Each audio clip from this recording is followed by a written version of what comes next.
भगवान श्री कृष्ण द्वारा बताए गए गीता के इन 15 उपदेशों को जो इंसान पूरा सुन लेता है और अपने जीवन में उतार लेता है, उसके पूरे जीवन में कभी भी कोई दुख, कोई संकट पास भी नहीं आता। वह अपने पूरे जीवन में हर चीज में कामयाबी हासिल करता है। ये 15 उपदेश आपके लिए एक वरदान साबित होंगे। बस आपको इन्हें पूरा सुनना है और हाँ, इन्हें बीच में छोड़ने की गलती मत करना, क्योंकि अगर आप ऐसा करोगे तो आप अपनी जिंदगी से दुख संकटों को कभी दूर कर ही नहीं पाओगे। तो बस एक बार इन 15 उपदेशों को ध्यान लगाकर पूरा सुन लेना। आप अपनी जिंदगी में उस हर काम में कामयाबी हासिल करोगे जो आप करना चाहते हो। पहला उपदेश है विश्वास की ताकत। तुम अपने विश्वास की उपज हो। तुम जिस चीज में विश्वास करते हो तुम वही बन जाते हो। जो स्वयं पर विश्वास करते हुए लक्ष्य की ओर बढ़ते रहते हैं उन्हें सफलता जरूर मिलती है। अगर व्यक्ति अपने लक्ष्य के लिए कर्म में पूरे मन से लग जाता है और उसे कर्म करने से खुशी मिलती है तो सफलता उससे दूर नहीं है। उपदेश नंबर 2, मृत्यु से भय व्यर्थ है। हर व्यक्ति के मन में मृत्यु का भय होता है। इस संसार का जब से निर्माण हुआ है तब से जन्म मृत्यु का चक्र चलता आ रहा है। यह प्रकृति का नियम है। इस सत्य को स्वीकार करके भय मुक्त होकर आज में जीना चाहिए।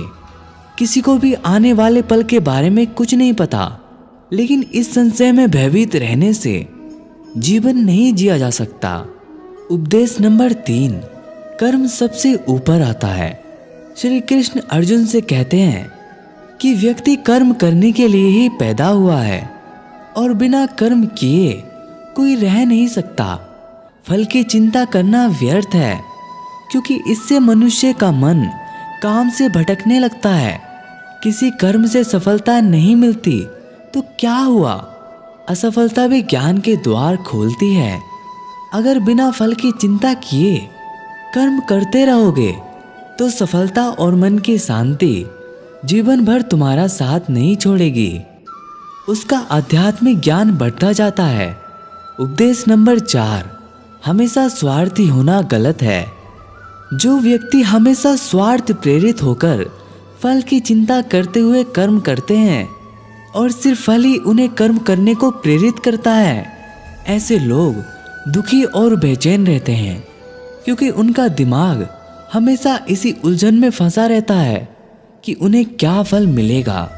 स्वार्थी व्यक्ति सुखी नहीं रह सकता और ऐसे व्यक्ति से कोई भी संबंध नहीं बनाना चाहता। इसलिए स्वार्थ से ऊपर उठें और दूसरों का हित भी सोचें। उपदेश नंबर 5, क्रोध से सबका नुकसान होता है। क्रोध करना व्यक्ति के दिमाग में उथल पुथल पैदा कर देता है। आवेश में विवेकहीन होकर कई बार व्यक्ति अपना ही नुकसान कर बैठता है या फिर अपनी ही मानसिक शांति को भंग करके खुद को कष्ट देता है। क्रोध की अग्नि में बुद्धि और तर्क नष्ट हो जाते हैं और व्यक्ति बिना विचार किए बस अपने अहम की तुष्टि करने वाले काम करता है। गुस्सा व्यक्ति की विचार शांति को पंगु बना देता है और भ्रम पैदा करता है। उपदेश नंबर 6, मन को नियंत्रित करना जरूरी क्यों है? मन का स्वभाव है कि आसानी से भटक जाता है। अगर जीवन को सफलता की दिशा में लाना है तो मन को काबू करना बहुत जरूरी है। श्री कृष्ण कहते हैं कि बार बार प्रयास करने से धीरे धीरे चंचल मन को बस में किया जा सकता है। मन को बस में करने से दिमाग की शांति केंद्रित होती है, जिससे कार्यों में सफलता मिलने लगती है। अगर मन को बस में नहीं करोगे तो ये आपका सबसे बड़ा शत्रु बन जाता है। उपदेश नंबर 7, भगवानों में कोई भी बड़ा या छोटा नहीं है।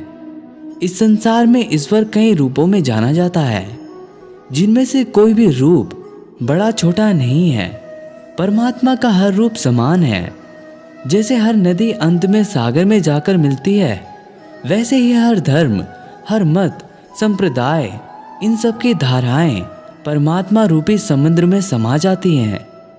यह संसार परमपिता का ही स्वरूप है, वो हर कण में विद्यमान है।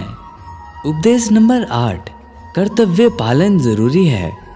भगवान श्री कृष्ण उपदेश देते हैं कि हर व्यक्ति को अपने कर्तव्य का पालन करना चाहिए, यही धर्म है।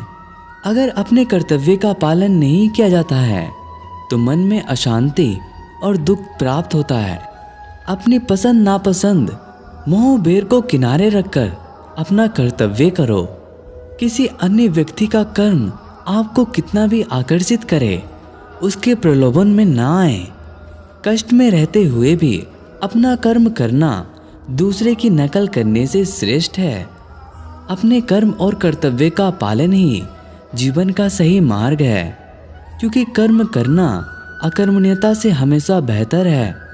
कर्तव्य में दोष देखकर पीछे ना हटें, क्योंकि हर कर्म में कोई न कोई छोटा बड़ा दोष होता ही है, जैसे अग्नि के साथ धुआं भी होता है। सदैव कर्म करो, कर्म करने से पहले विचार करो, लेकिन बहुत ज़्यादा विश्लेषण मत करो। अधिक विश्लेषण संशय और अकर्मण्यता को पैदा करता है। उपदेश नंबर 9, ध्यान करने से परमात्मा को अनुभव किया जा सकता है। श्री कृष्ण कहते हैं कि शारीरिक कर्म से ज्ञान का मार्ग उच्च है और ज्ञान मार्ग से भी ऊपर ध्यान मार्ग है। ध्यान मार्ग पर बढ़ने से ईश्वर को अनुभव किया जा सकता है। जो व्यक्ति मन और इंद्रियों को शांत करके पूर्ण विश्वास से अपना ध्यान भगवान में लगाता है, उसे ईश्वर का ज्ञान और अस्तित्व का अवश्य अनुभव होता है। जो हर जगह हर जीव मनुष्य में ईश्वर को देखता है, सबके हित में लगा रहता है, उस पर परम पिता अवश्य ही अपनी कृपा बरसाते हैं।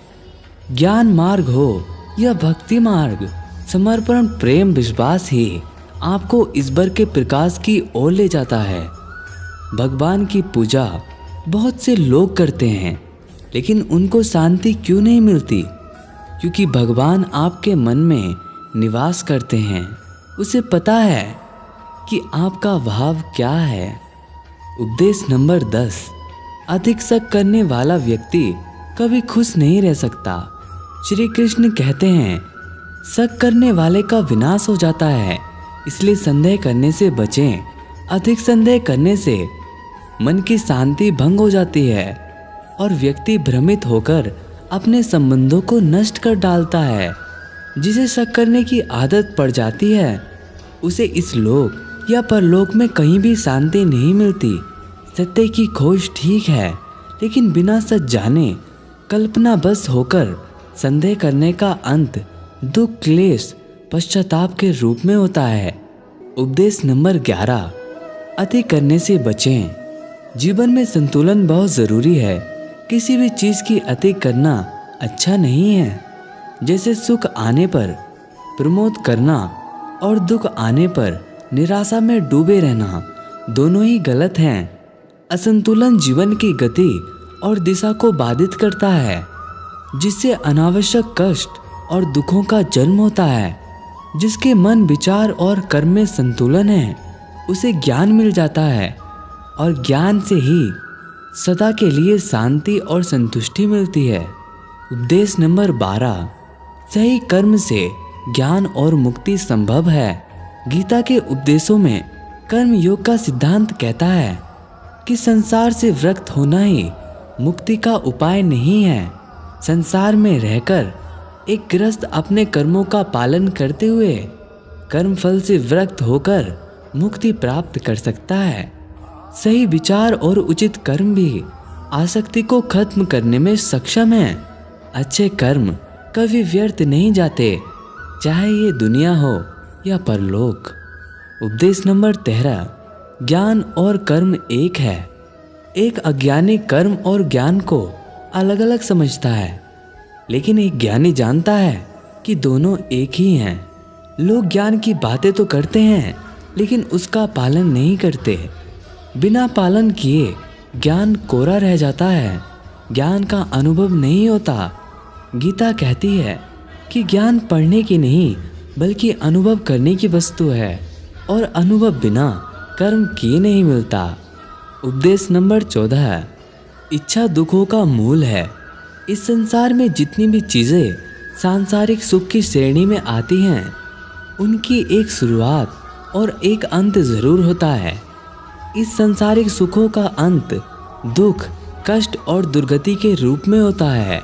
इच्छाओं का अंत नहीं है, एक पूरी होती है तो दूसरी नई इच्छा आ जाती है। हर इच्छा से प्रेरित होकर कर्म करना गलत है, क्योंकि ऐसे तो अनुचित कार्य भी होंगे। इच्छाओं से विचलित न हो, उन्हें एक विरक्त दर्शक बनकर देखो और वो चली जाएंगी। उपदेश नंबर 15। भगवान ही सबसे बड़ा सहारा है। परम पिता ही एकमात्र हमारे आधार हैं और अपने हैं। इस संसार में कोई भी अकेला नहीं है। इस भर में विश्वास रखते हुए जो मनुष्य कर्म पथ पर बढ़ता जाता है, वो सदा शांति, सुख और मुक्ति पाता है। भूत और भविष्य की चिंता करना व्यर्थ है। वर्तमान ही सत्य है। जो भी पूर्ण समर्पण से ईश्वर की शरण में आता है, परम पिता उसका कल्याण अवश्य करते हैं। अंत में आप अपने आप से ये वादा करो कि इन सारे उपदेशों को आप अपने जीवन में अपनाओगे। और हाँ, जाते जाते इस वीडियो को लाइक भी कर देना।